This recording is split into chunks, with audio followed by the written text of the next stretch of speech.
नए छत्तीसगढ़ी गीत, लोकगीत, हिंदी गीत एवं कराओके गीत सबसे पहले देखने एवं सुनने के लिए हमारे YouTube चैनल एवं स्टूडियो कोरबा को सब्सक्राइब करें और नए अपडेट्स सबसे पहले जानने के लिए नीचे दी गई बेल आइकॉन को क्लिक करें।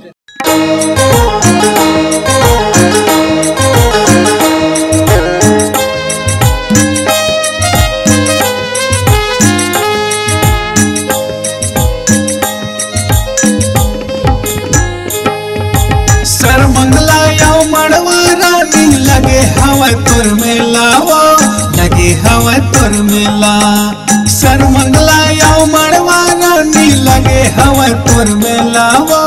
लगे हवा तोर मेला चले आवे उदाई करत हवा तोरे अगोरा चले आवे उदाई करत हवा तोरे अगोरा सर मंगला याओ मड़वा रानी लगे हवा तोर मेला वो लगे हवा तोर मेला सर मंगला याओ मड़वा रानी लगे हवा तोर मेला वो लगे हवा तोर मेला चले आवे उदाई करत हवा तोरे अगोरा चले आवे उदाई करत हवा तोरे अगोरा।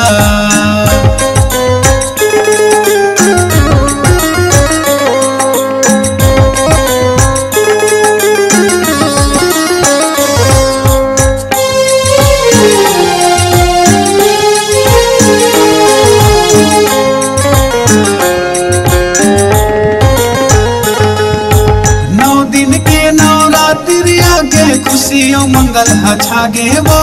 खुशियों मंगल छागे 9 दिन के नवरात्रि आगे खुशियों मंगल छागे वो खुशियों मंगल छागे।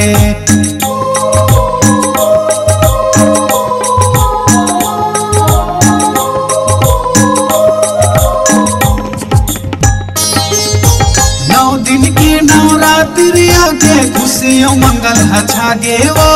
खुशियों मंगल छागे 9 दिन के नवरात्रि आगे खुशियों मंगल छागे वो खुशियों मंगल छागे।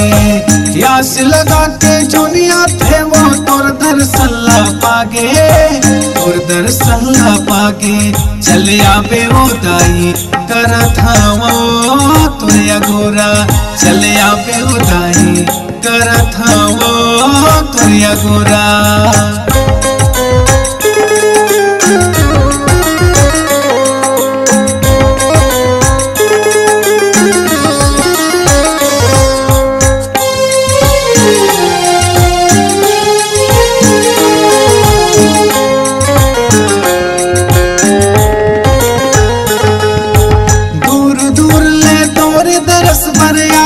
तोर दुआरी वो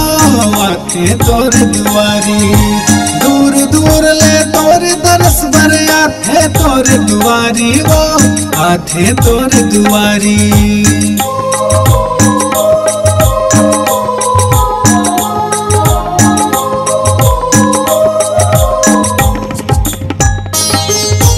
दूर दूर ले तोर दरस भर आथे तोर दुआरी वो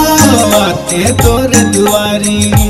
दूर दूर ले तोर दरस भर आथे तोर दुआरी वो आथे तोर दुआरी। आस लगा के बैठे वो दाई सुले मोर गुहारी वो सुले मोर गुहारी चले आवे वो दाई करत हवा तोरे अगोरा चले आवे वो दाई करत हवा तोरे अगोरा सर मंगला याओ मड़वा रानी लगे हवा तोर मेला वो लगे हवा तोर मेला सर मंगला याओ मड़वा रानी लगे हवा तोर मेला वो लगे हवा तोर मेला चले आवे वो दाई करत हवा तोरे अगोरा चले आवे वो दाई करत हवा तोरे अगोरा चले आवे वो दाई करत हवा तोरे अगोरा चले आवे वो दाई करत हवा तोरे अगोरा। आपकी अपनी आवाज को एक नई ऊंचाई तक ले जाने के लिए एमएम स्टूडियो बुधवारी बाजार कोरबा आपको एक सुनहरा अवसर प्रदान करता है। अगर आप छत्तीसगढ़ी लोकगीत, हिंदी गीत, कराओके गीत इत्यादि रिकॉर्डिंग कराना चाहते हैं तो हमसे संपर्क करें। हमारा मोबाइल नंबर है 9407700376 एवं 7005100832।